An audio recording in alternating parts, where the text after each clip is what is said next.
ကန်ချင်မာရဲ့မီကြောင်ကျိုးစနေရောက်လာတဲ့သူပြားပေးတဲ့တိုင်နာမျက်နှာစွာ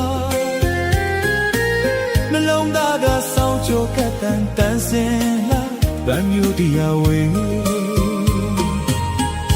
လူမိုင်းရဲ့မေမကိတော့ညီခုရှိမှာပဲ